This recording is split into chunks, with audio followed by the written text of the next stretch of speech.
Thanks everyone for sticking with us this fascinating afternoon, and I'm just going to introduce then our final speaker for the day, and to remind you that we carry on tomorrow morning, but for the day this is our last speaker. So we have now Dr. Nadia Bou, who is an associate professor and director of the Critical Humanities, the Liberal Arts, CHLA, at the American University of Beirut. She's the author of Fall of Mirrors, Psychoanalysis and the Rules of Arabic, the Edinburgh University Press 2020. She's co-editor with Rohit Goel of The Can Contre Foucault, Subjectivity, Sex, Politics, 2018, and Expertise, Encounters Between Psychoanalysis and Philosophy, credited with 30 Sting, forthcoming from Northwestern University Press. She's also editing the first English translation of Mehdi Amel's theoretical prolegomena on the impact of socialist thought in the national liberation movement, on contradiction and the colonial mode of production. That's the title. For Brill's Historical Materialism book series.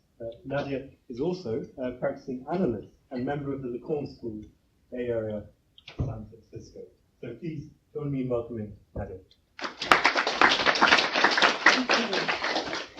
Thanks, Julia, for the invitation, and thank you all for being here for the very last talk of a long day. I'm sure you're all tired, so I hope this is not, going to be tedious.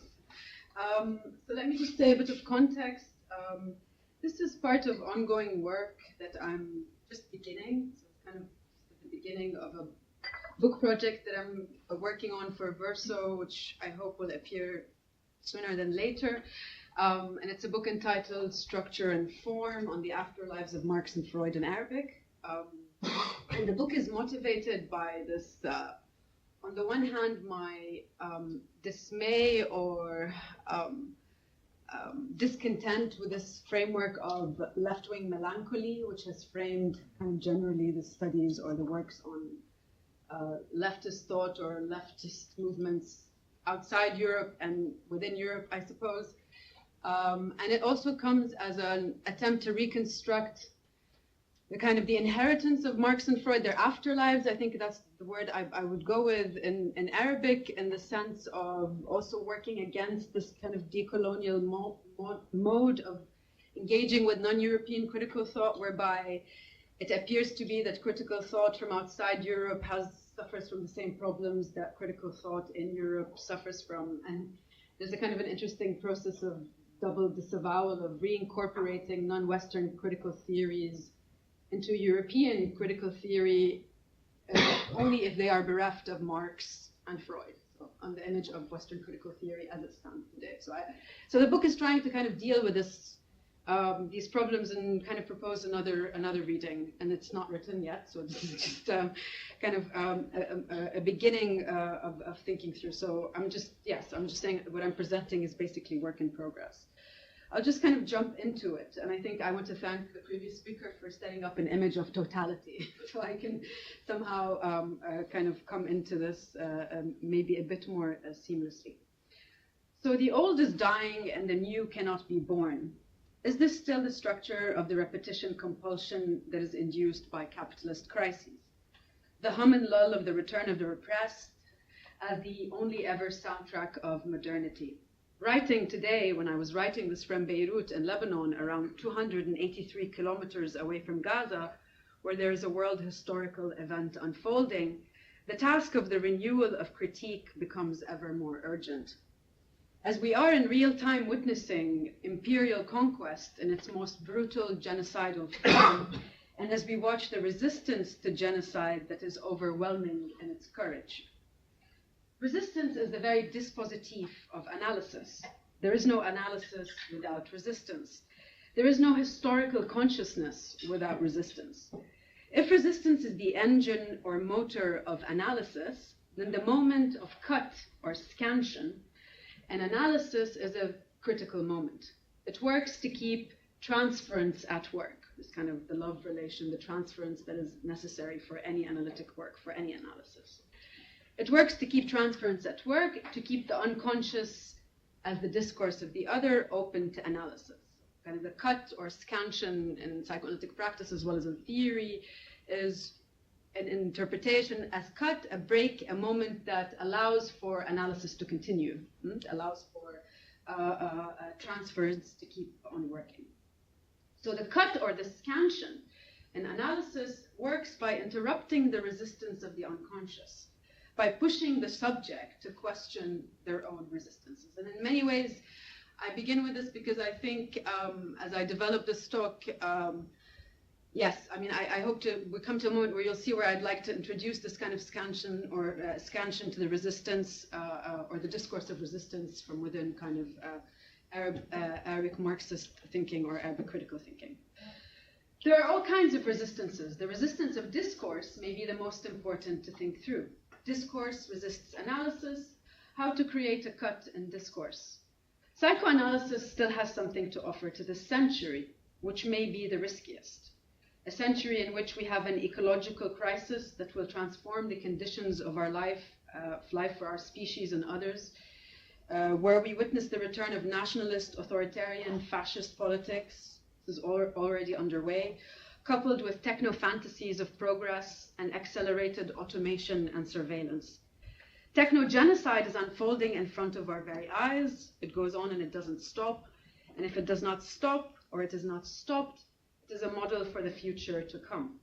We could perhaps say that the riskiest question at hand is whether we can escape the fatality of the decomposition of life within the dismal horizon of global capitalism. Scenes from J.G. Ballard's Drowned World are no longer kind of images of sci-fi films. They're increasingly images that haunt our present. Cynicism is over, satire cannot be endured, and irony increasingly a thing from the past. So the immediate present and the future to come is one of attrition and decomposition, a descent into the barbarism of civilization, as Walter Benjamin would have called it, whereby life on the planet will become harder and harder to sustain. But before we ask how have things gotten so bad, and before we succumb to the lure of the sirens of history as it moves towards the telos of final endings, we must be reminded of the resistance that is possible at every corner on the way to the so-called, the quote from Althusser, lonely hour of the last instance that never comes. Subjectivity labors with courage against the resistance of discourse, which is always, by the way, the discourse of the other, with a commitment to the impossible truths that remain impossible to be said in any discourse. And this battle around theory and method, around praxis and project, was fundamental to the past century's Marxist intellectuals, both in Europe and outside it.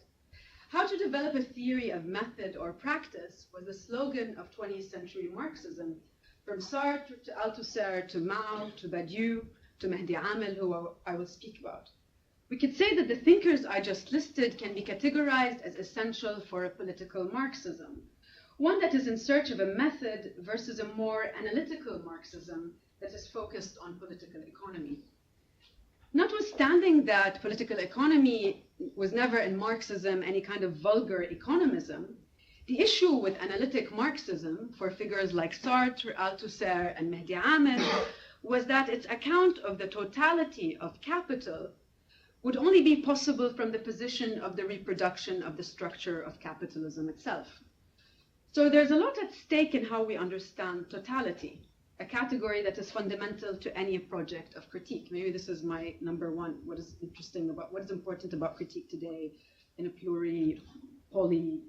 multi-world, whatever we want to conceive it, right? So the category of totality as a fundamental to any project of critique. Is totality a treadmill effect? A telos of totalization heading blindly down the path of history? Or is totality characterized by the imminent breakdown or crisis of detotalization at every moment in the system? Is totality discernible in the breakdown of form or in its appearance as one? Or to put it otherwise, is it what we detect at the particular disjunction between form and content? So the category of totality is pivotal for any project of critique because it ultimately has a large implication on praxis, on how to think praxis, how to do praxis, on questions that pertain to political organization, artistic practice, all forms of action. Totalization is an incomplete process unfolding from an exception to the all.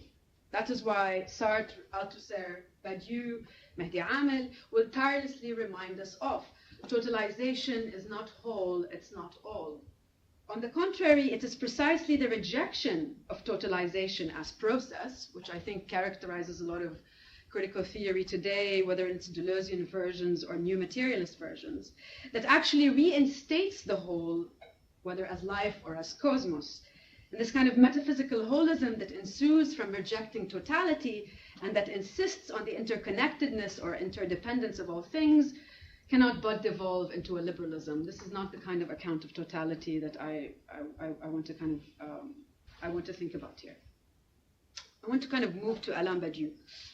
Alain Badiou notes, and can politics be thought? And precisely because I think Badiou is this fundamental thinker of the past generations who has an interest in developing an account of of politics, right? I mean, as a response to the so-called shortcomings of analytic Marxism, or a Marxism that focuses on political economy and so on. And actually, Badiou, interestingly enough, is interesting for me because Mehdi Amel, who was writing in the 60s, was also studying in France, also kind of formed by the same intellectual influences as Badiou, has a similar set of questions in 1967. But there's a lot of, we can talk about the different intellectual trajectories after the, that has to do with where one is thinking and so on. So Alain Badiou notes in Can Politics Be Thought that the critique of political economy cannot perform its own critique. To quote him here, Marxism has been destroyed by its own history. Sorry, it's really ugly, but there was no other way. Everything is going to be black on white. I'm just bored of trying to make PowerPoint look good. So I quote from Badiou, Marxism has been destroyed by its own history, which is that of the fiction with an X, the history of its fixation by the philosophy of the political. End of quote. Politics thinks struggle as unbinding or cut, whereas the fiction of the political ties it back to a social relation or essential bond. Example, Schmidt's Nomos of the Earth. The point for Badiou is that a fixation on political economy renders it the fate of social relations. It renders it the measure of social relations. This creates a blind spot in Marxism with regards to history and praxis. The political, le politique, is not a metaphysical problem of antagonism in essence, as Schwittians and liberals alike would like to think, through which also social facts are read. Rather, the political, to quote here again, has to be construed as the retroactive result of a specific mode of doing politics. So this problem that Badiou presents can be seen as an inheritance of problematics that Sartre, Althusser, Mao shared. The concern with politics and praxis was fundamental to these predecessors. It is thus not coincidence that Badiou's introductory chapter in The Century is entitled Search for Method, if any of you are familiar with it, that is akin to Sartre's prelude to the critique of dialectical reason, right? The search for method, or the question of method.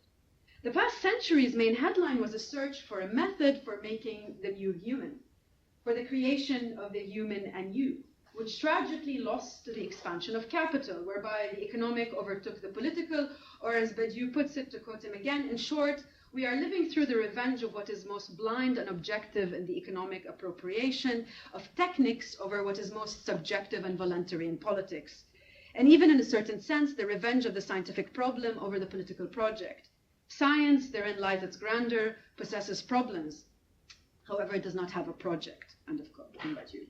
So the irony is that although science has gained the potentials to transform the human in fundamental ways, it has done so in purely technical, objective ways. There's thus a waning of the subjective throughout. This is what Badiou notes in 2005, and in fact, the problem of subjectivity is what subtends his entire philosophical oeuvre as an inheritor of, again, as I say, Althusser, Sartre, and here Lacan. So in the 20th century, subjectivity is largely determined by the question of method. It is torn between revolution and destruction. It is also captured by war. Right? The century's beast, as Badiou deems it, is the omnipresence of scission, right? Driven by the passion of the century that is the real. This is him reviewing the 20th century, right? A century that is, a century of war, ultimately. century that, I mean, we are, I think, witnessing that happen. I mean, that has just kind of been aggrandized, right? All we have on the table is war. And you just, I mean, just read the news, right? Keith Starmer yesterday, just, I mean, if you want to be local about it here. So the century's beast is the omnipresence of scission, driven by the passion of the century that is the real as antagonism, end of quote. So Badiou's claim is that the passion of the century, if the century were to reflect on itself as subject,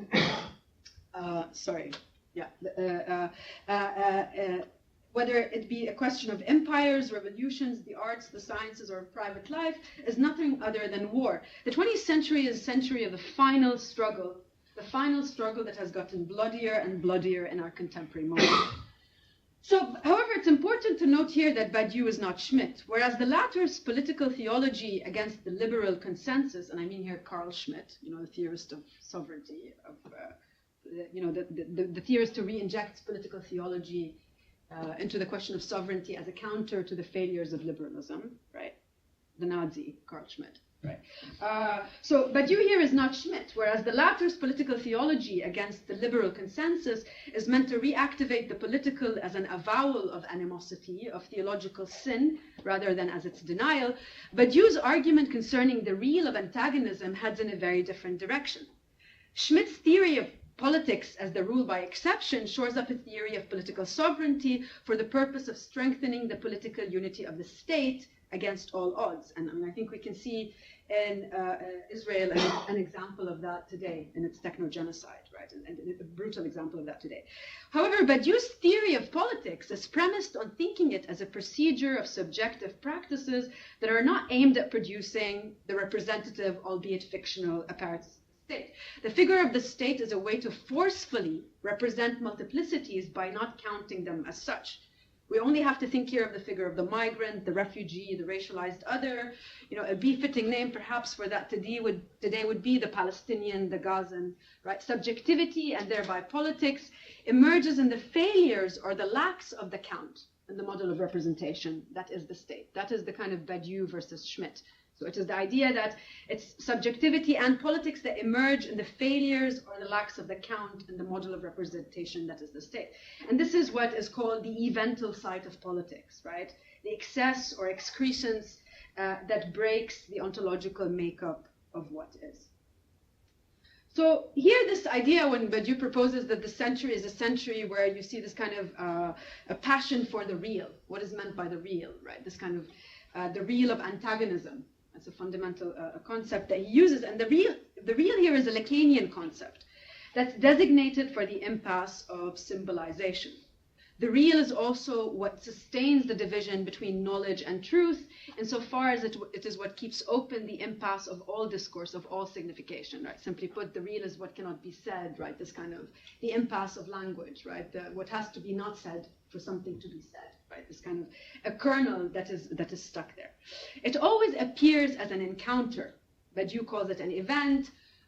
You know, it is something that happens to us that throws us out of joint, right? There's something contingent but yet necessary about its appearance.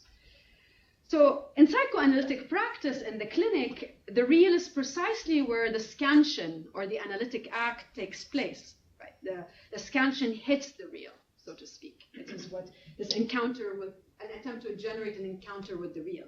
It's a cut or hit of the real that is meant to push the analysand or the whoever speaks to articulate a desire that is different from discourse or the order of what is said. This, generally in psychoanalytic practice, this coincides with the end of a session. It flags an end of a session, you know, such that the analysand may afterwards, in the après coup, work on constructions and analysis that are different from the enjoyment of just remembering.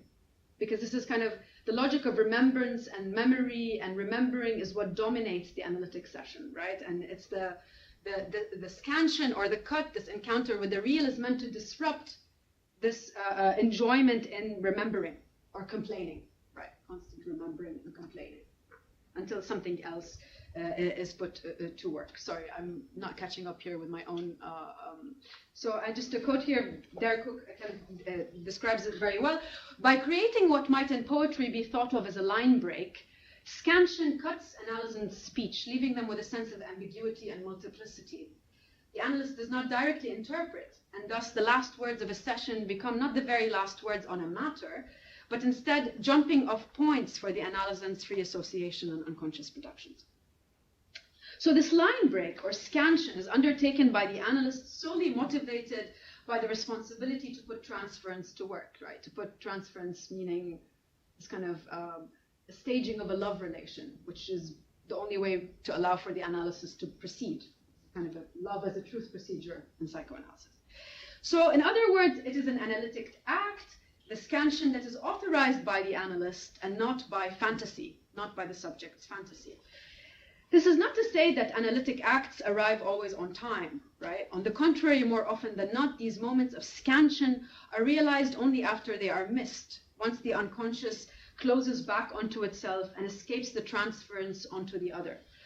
So what I hope is becoming a bit clear here is that scansion is a form of introducing a new temporality, right? This is what why I'm thinking this might be instructive. A new sequence of events other than that of remembrance and retelling, other than that of continuity and permanence. Okay. The interruption or cut or break that is introduced by scansion goes beyond the limits of narrative as a form of storytelling. It creates a sense of estrangement from the very story that the analysand is telling, only to open a path for a different story to emerge. A word suddenly carries more than its meaning. It comes to signify a different sense to speech, to what is being said. It appears that sense suddenly is given by an authority that is ordering it for the subject. And it is this very sense that comes to be punctured. It brings sense and meaning making into question, right? In other words, the order of meaning that the subject is tied into is revealed in an instance to have a power over the subject.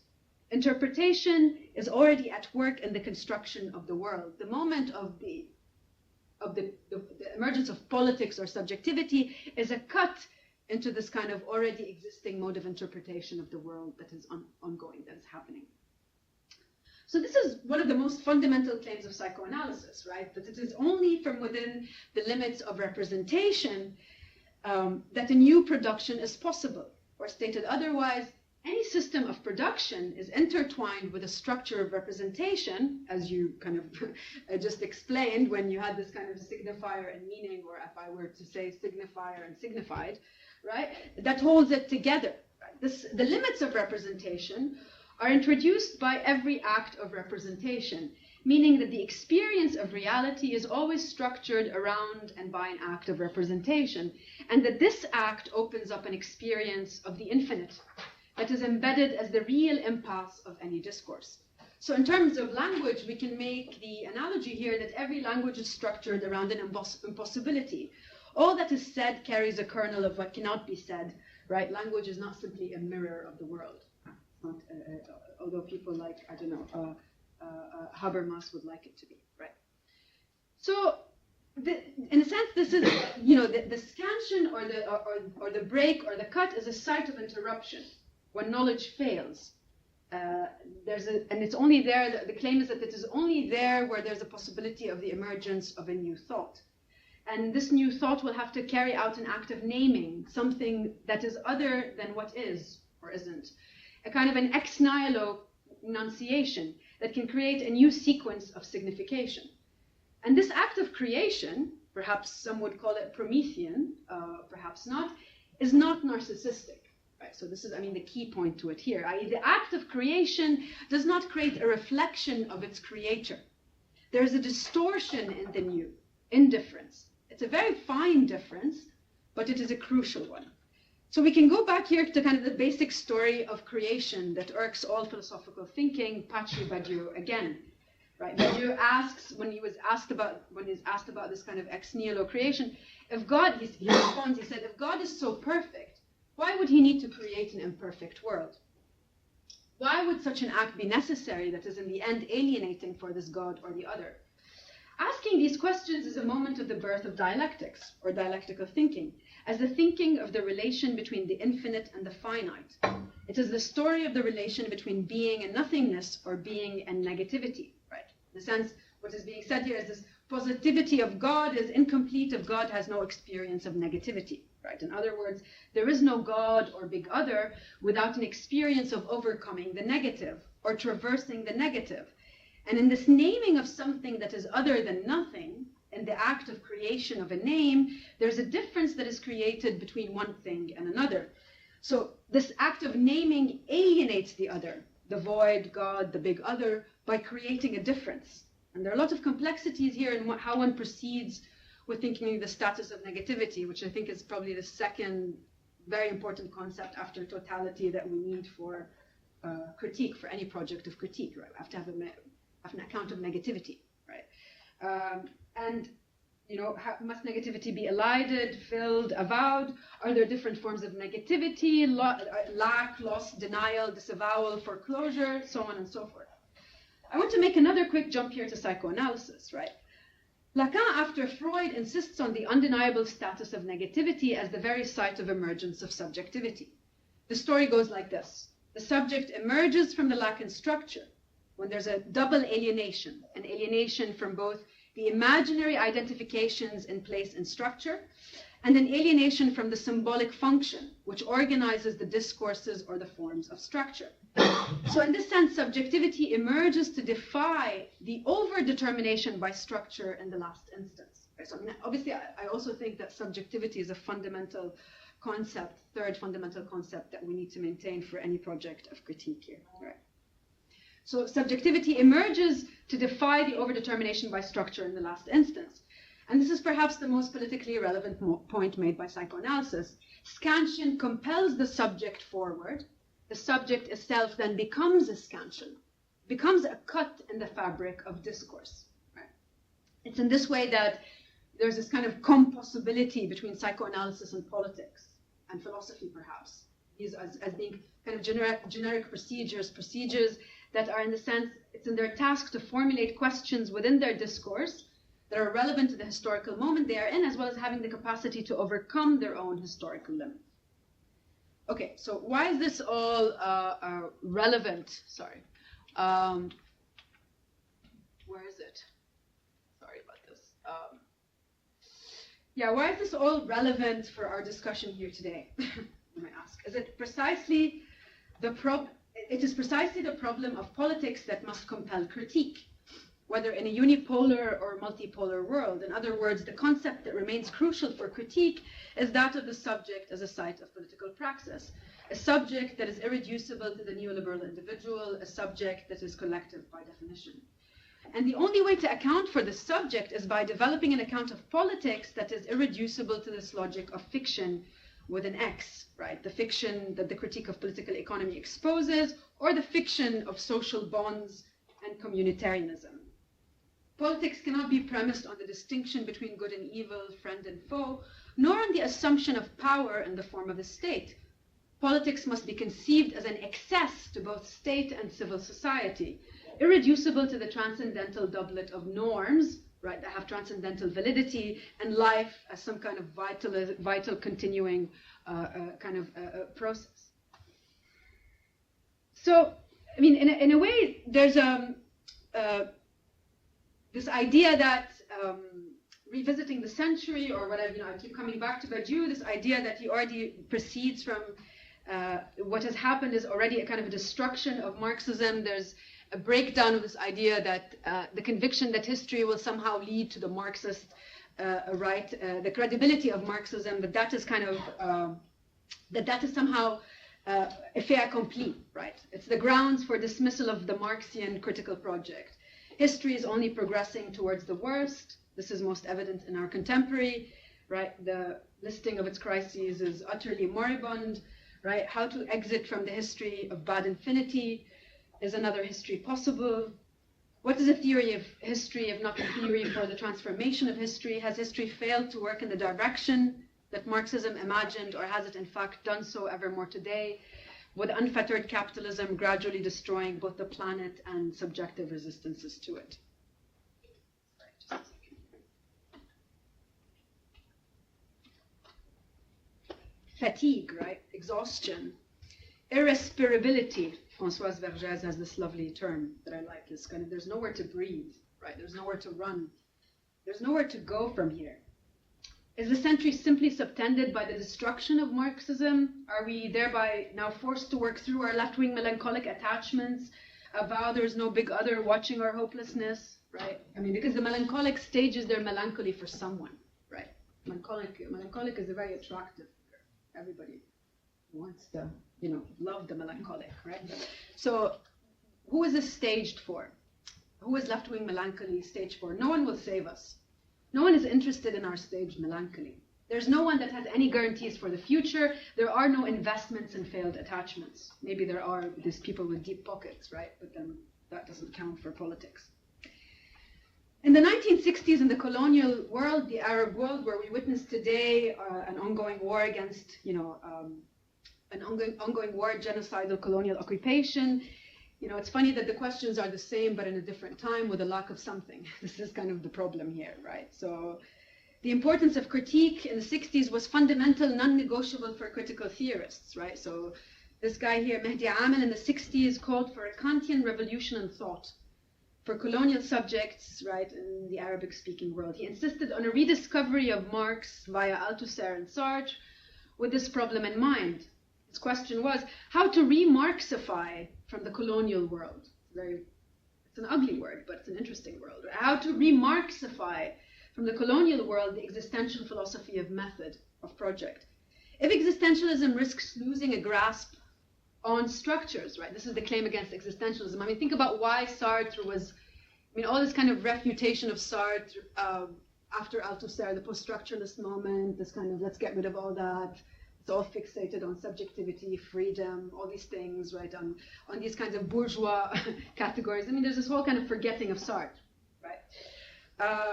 So the question here is, if existentialism risks losing a grasp on structure, whereby the subject is forefronted as a node of analysis, how to restitute the schism between subject and structure? This question that haunted Mehdi Amel, right? The way to answer this in 1967, he said, was to rediscover what he calls the historical conditions of possibility that can produce or be the grounds for the transformative activity of the human.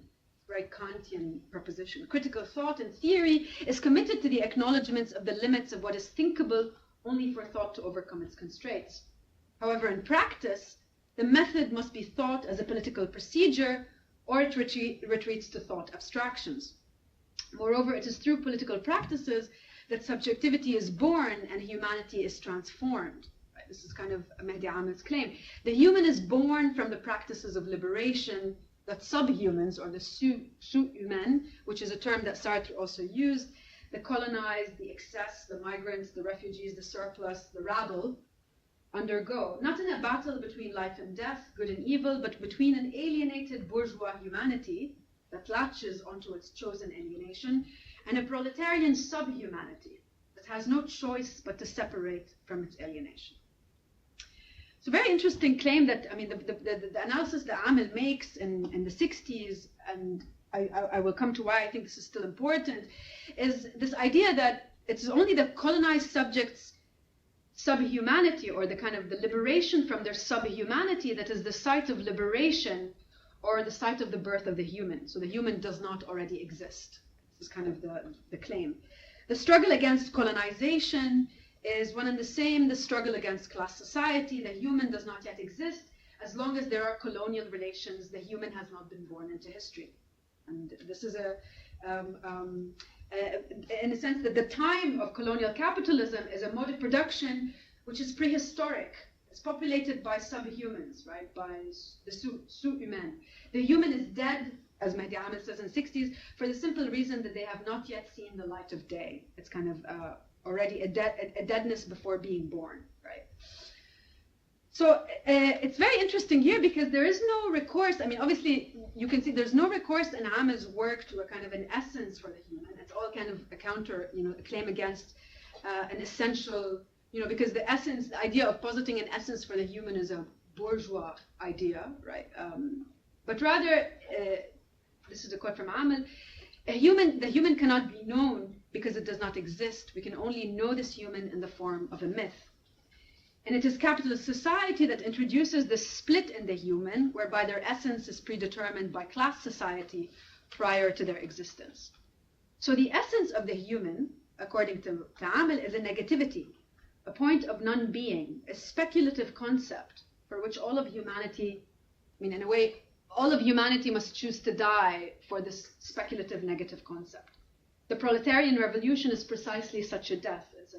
The anti-colonial, anti-capitalist revolution is a planetary overcoming of the prehistory of humanity. And this is what he says in the text. If someone objects that this idea is utopian, we would answer that this utopia is better than a meaningless existence. So you can see this kind of the existentialism mixed with a kind of an insistence on a kind of a subjectivity that has a more, that is more at this kind of, at this crux or breakdown of structure. So, okay, what I want to say here, and this is stuff I won't work out here, but that he develops, or he tries to develop, following Sartre, kind of a philosophical anthropology of the new human. And I think, again, point number 4, a very interesting point. Do we need a philosophical anthropology? Do we need an account of the human before we kind of, throw out the baby with the bathwater immediately to the post-human, right? What is the post-revolutionary human? In this account, it is based on the idea of an epistemological cut, of a rupture, of a break, right? There's the only way, Amel argues following Althusser, is that the only way, we can only develop a theory of history or a science of history once that history is actualized, so only kind of post the cut, right? It is when we construct it as an object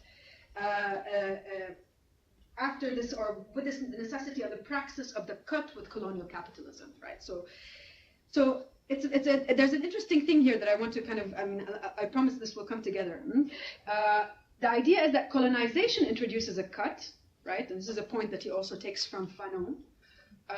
So it ruptures history. There's a violent rupture from colonization. He calls it the origin of Arab neurosis, right? There's a kind of la colonisation est la source principale de la névrose de l'homme arabe, right? It's the origin of Arab neurosis. It is a violent cut that doesn't render the unconscious amenable to interpretation. So there's a cut here, but it's not that of Scansion, right? There's colonization, which is, unlike Scansion, it's a cut in structure that's introduced by colonization that just reinscribes, and it's very interesting what he says, it reinscribes the time of remembering and memorialization. There's always an attempt to return to a past rather than to work through it. A past from which the colonized are estranged. There's nothing to be recuperated. The past is lost. So there's this kind of stuckness and a cyclical temporality of attempting to recuperate an essence that was never really there to begin with, right? This kind of problem is a kind of a fatalism, right? It's a kind of a cyclical fatalism. There's no death without the resurrection of the past. Better put, no present that is not like the past. The colonizer hasn't died. That's why the colonized still exist. But the Arab subject or the colonized subject is frantically searching to re-encounter a past that is now foreclosed for them. So they become these tragic subjects. They can only access the world via the other. And I will come to this because, what's very interesting is that the claim here that he's making is that, there's no way to recuperate anything of a history. There is no self without the other. The other in this context has sealed off the possibility of a being for itself, right? So he uses a lot of Sartrean categories here. So this kind of, the dramaturgy of liberation resides less in the possibility of negating a distorted identification, but rather in the impossibility of a return to a pure self, a soi-même, right, in Sartre's terms. So the liberation of history is not a repetition of a history. It cannot be, because that history is already lost. And for the colonized subject, there's an impossibility of a return to the self, of the self to a for itself.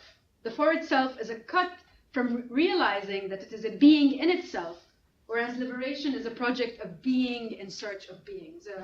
Very interesting concept that he, this idea that liberation must be a project of being in search of being, un projet d'être qui a une recherche à l'être. So Amel's claim here is very specific. Freedom is an always actualized possibility for the human subject. It is unattainable for the colonized except through a violent break or cut with the violence of the cyclical temporality of colonization. Because, simply put, subjectivity in the Arab world, he says, lives in the memory of its ancestors, the ancestors that are always foreclosed from you. You can never recuperate that permanence, that continuity. The subject is stuck in a past where they seek refuge from their own repressed being, sans être refoulé. The image that Amel often dwells on can be reframed as such. The subject is captured by distortion, by an imaginary ego that captures them in a temporality of cyclical repetition, an endless pursuit of a distortion. Think of Narcissus in Dante's bottom pit of hell, right? Stuck there, looking at the same image of himself in the pool of water constantly and constantly and constantly, right? An endless pursuit of this distortion, an origin that has been deracinated, uprooted, an origin that was never there to begin with. In a twisted version of a Sartrean dialectics between the in itself and the for itself, colonization becomes the contingent force in the place of the for itself that cuts off the in itself through a violent cut or negation from apprehending its own lack. So like the colonized cannot even apprehend their own alienation. So this is the problem that he's introducing. You cannot even apprehend their own alienation. So they're violently thrown into a temporality that estranges them from their very own self-negation, a fundamental condition of their freedom. They are, in Fanonian terms, alienated from their own alienation as subjects, right? In Lacanian terms, they cannot separate from their alienation, hence they remain ensnared in a formative trauma of colonization. Amel calls it a rupture with their lien maternel, their maternal bond, by which the only relation to the world becomes one of frustration, a source of persistent future violence. That's why, you know, the colonial subject is stuck in these, what he calls a kind of an inefficient misery, a misère inefficace, that does not constitute any danger for the colonizer. And it's also not a motor of history, cannot become a force for historical transformation unless the colonized is able to bring into this temporality of imagination a temporality of a repetition of the trauma of colonial violence. So you must, that's why it's the idea of the cut, the violent break, the rupture that must come in, right? So there's an estrangement in time and from time for being. History becomes an experience of hallucination.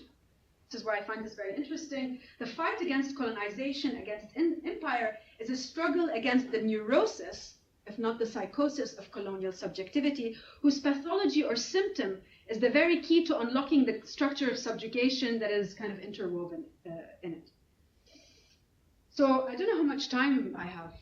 Am I there yet? Okay, so I mean, I'm going to skip Sartre because Sartre has a very interesting. I mean, actually, this is such a great.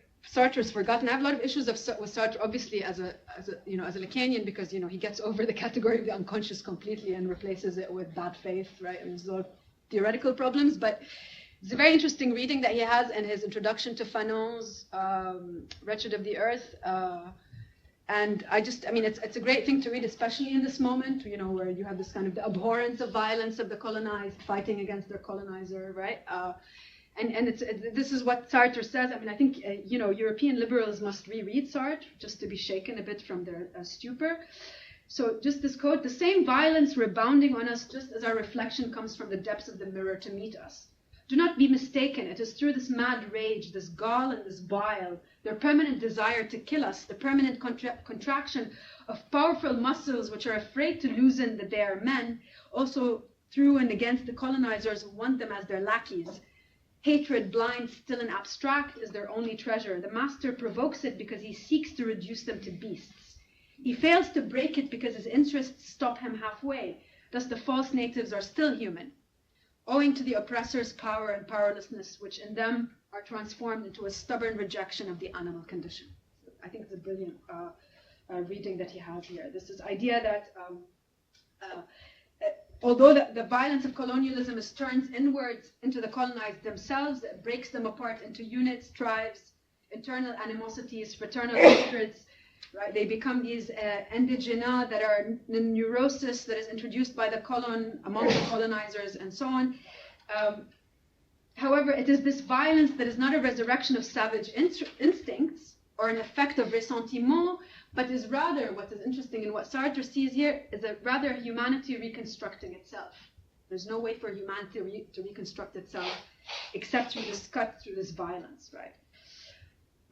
And that this is real decolonization. This is what Sartre says in that introduction, and this is, I think, very important point to remember. If the colonizers only have the courage to look at the excision being undertaken by the bloody operation of decolonialism, they would have to face that their humanism has been stripped bare as illusory ideology. Right?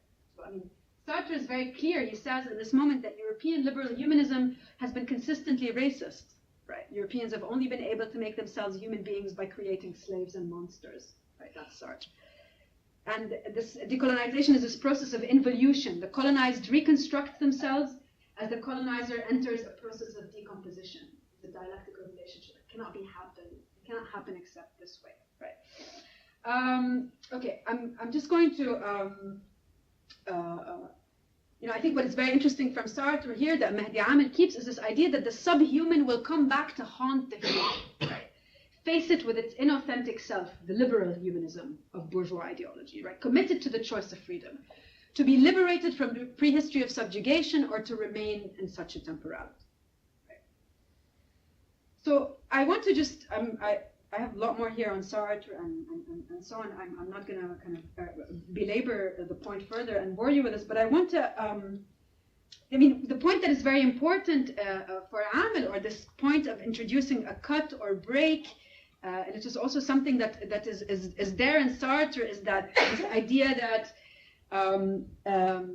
the way that Sartre introduces a relation, we can talk about this if you want in the queue, but the idea of the introduction of a kind of a relationship between synchrony and diachrony in Sartre makes possible a break, a cut in generation, a cut, this idea of individual life and history, right? It's a cut with what comes before. It's a cut in permanence, a cut in continuity. And this is a very interesting point that is taken by Amel. So, so kind of to segue here, so the idea I want to go, because there's no time for this here, is the problem of history, right? This anxiety that Amel has, the anxiety over the teleology in history. It's also an anxiety that haunts Marxists of all kinds of theoretical inclinations, Spinozists, Hegelians, etc. And the reason for this haunting is that Marxists in general really want to seek to understand revolution, another concept which I think is fundamental for critique, right? And as much as they seek to interpret capitalism, what is revolution if not an event that reconstitutes our very experience of temporality? Right? Contrary to historicist sensibilities that seek out continuity in all things and fold all experiences and the infinite possibilities that arise from human action into one large continuous unfolding, historical materialism is precisely about exposing the illusions of permanence and continuity. Continuity and permanence are imaginary fixations with an idealistic tenor. Even some psychoanalytic interpretations can fall prey to such imaginations. There is an idea of permanence smuggled into the view that all history is underlined by the return of the repressed, the same contradictions erupting at different times, the constant working through of the same old tired problem. History is only conceived of as having beginnings and endings from a moment of revolutionary or eventual rupture, otherwise the tedium of tradition and custom goes unfazed. And I want to just I'll stop at this. There's an interesting concept that Mehdi Amel develops. He calls it a maraboutic history. And his claim is that, and it's very interesting in this moment where, because he's so invested in thinking about a Marxian theory of history that is developed with a theory of political praxis that makes a cut in the reproduction of the structure of capital. He says that there's a problem in the colonial world, especially in the Arab and Islamic world, that there's an estrangement of subjectivity that is taken over by this, what he calls a maraboutic history, from the Arabic word murabit, as a kind of whereby there's a kind of the figure of a Muslim fighter saint. Right? That is the figure that captures. Obviously, I hope by now you're seeing where this is going. Is that that this expérience maraboutique, or this maraboutic history, according to Amel, reduces the force of imagination to a mystical consciousness, as it tries to kind of project onto the world the experience of a lost past in the form of an object, and this becomes the figure of the Muslim fighter saint. And so what happens here is, he says, the imagination seeks to become creative, but it's reduced to a function of hallucination. The disavowal of the original from the unconscious produces a maraboutic consciousness, one that identifies with the Muslim fighter saint. And of course, what I'm trying to say here is, although, while the Islamic resistance against Zionism, American and European imperialism today deserves to be praised for its courage and steadfastness, a word that they use, it does not provide a credible political way forward out of capitalist colonialism. That's why things are really bad, right? The force of resistance confined within the limits of maraboutic experience must be integrated within a more comprehensive revolutionary struggle against colonialism's source, which is neither culturally nor geographically localizable and whose name is capital. So I want to just try in the loose ends I have presented, I want to insist that critique needs to return to these fundamental problems. How to rethink totality, how to keep an eye on the totalization that is imminent to capital, that can only be captured in its moments of breakdowns, disruptions, in its glitches, in its maraboutic histories that are everywhere. The history of colonized subjectivity looks us in the eye. The very same gaze that struck Mehdi Amel in the 1960s stunted temporalities, fantasies of a return to a lost order. It is a form of imminent detotalization. The problem of how to restitute the schism between the problem of organization and class struggle, between representation and contradiction. Capitalism produces the very class, the colonized as class, that will end its history, but it also organizes that class specifically, differentially in particular sites, i.e. capital makes available the very organizational forms, ideological party, the union, the council, right, the Muslim saint fighters that seek to disrupt it. All that said, we are in search of the breakdown of form that brings forth the very concept of form. Scansion both breaks down the form and formalizes it. It gives it a structure. Scansion works against the determinism and the fatalism of structure. For any symptom to work, there's a duality required. There's a conflict, a contradiction. For every overdetermination, symptomatic repetition, there's an underlying contradiction. There is no rhyme without a reason. Maraboutic histories abound, maraboutic moribund temporalities of drowned worlds. The marabou is also a stork, perhaps, I don't know, carrying the newborns of history. Stop.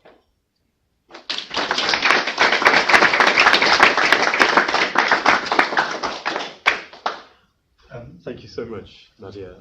We have time for questions, absolutely, and we have the first question. Hi, so I just want to say, I'm Edison, I'm from Beirut, Yeah. And I want to say something kind of distant but related, which is reference to Gojin Karatani. Mm-hmm. And in his afterwards to the English edition of the origins of Japanese modern literature, he gave a very, very interesting account of the rise of Japanese fascism. Yeah. From a previous colonial state, civilization, so being colonized civilization to a colonial state. And he was saying something about like how do you confront your own like tradition? Let me make a very vocal example. For example, sushi. Yeah. It's never going to be considered as Western food. So what do you think about this? Is it because we Japanese are not? Sorry, I'm Chinese, but from his point of view, is this because Japanese people are not modern enough, or because Japanese people are inherently not modern? So there's always this kind of a non-Western leftover, which causes this problem. And he says that at the rise of fascist period, they were taking the second trend of thinking, saying there's something about our society which inherently non-Western and not modernized, cannot be modernized. But they're nonetheless thinking about their own civilization through the lens of nation and state. Mm-hmm. And that's a very striking like discovery about that. And I think it's very, very universal for us. So non-Westerners, for example, if you think about Israel today, like Netanyahu's ideology, it's pretty much about how do you consider the holy book from a modern lens. That doesn't give any sense. And as I said, Chinese, and in our education system, sometimes we see our nation 5,000 years of history. That's really dangerous to me because our modernity doesn't exist before the. No, absolutely. I mean, I think just to get thanks for the comment, and I think obviously, what is most intriguing by Karatani's claim is obviously is that the idea that this triad of nation-state capital, right? That you cannot see them, but the crucial point, I mean, this whole thing that he develops in Parallax and so on, is that you can never see them from the same place. Like so this problem of you cannot capture them all from the same vantage point. You cannot observe them from the same point. So what kind of account? That's why I'm saying. in a way, I mean, obviously one can get into a long discussion here about what account of totality is, but you must have an account of totality somewhere, which cannot but be the account of capital, as if, you know, a totality that does not totalize, always failing to do so, right?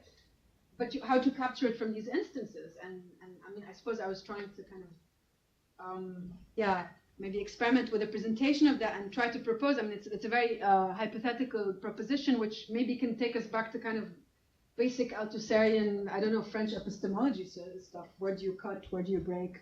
How do you cut history? How do you cut the, you know, from what position?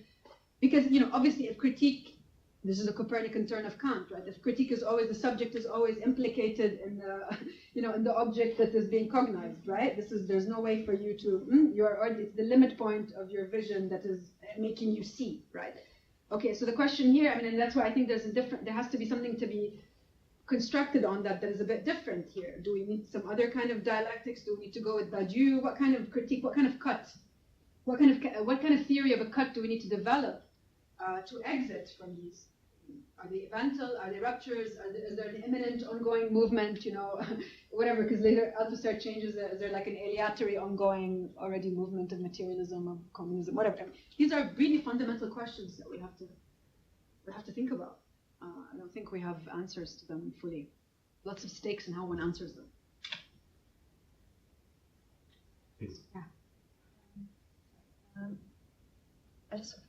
Before I just want to say that I think it's like complicated to, you know, process everything you are saying, because it's also so complex. Also to understand maybe the position from that you're trying to articulate. But there are just some things that occur to me, and I think that the world of the problem is not the same world of the solution. And I think there's this question about this question of the colonial environment you're describing that seems to have something to do with a bond. I don't know if this also has a relationship to what you're talking about in terms of a cut. Mm-hmm. In the sense that, that's thanks for that. That helped me explain. So the idea is that, obviously, I mean, this is a point in Fanon, it's a point in Amel, it's a point in Sartre, the idea that colonial, you know, the colonial relation is based on a process of identification, hence involves psychical mechanisms. But the idea here is that there is a stuckness in identification is dialectical, but it's not all in the image. It's not all in what you see. There's something else that is, how do you say, kind of fixing you on this image. You're getting something out of the image other than what is specularizable, other than what is seen, right?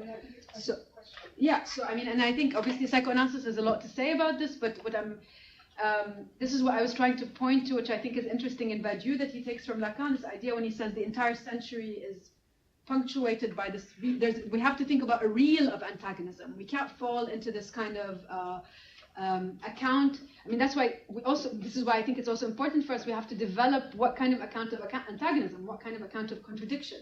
What are the contradictions that cannot be represented, right? That are the source of, the emergence of, an imaginary identification, but cannot be folded into it. How can we see that the struggle around the image is telling another story? What is that other? This kind of the reel of the antagonism. Obviously, in Marx, it's the class struggle, and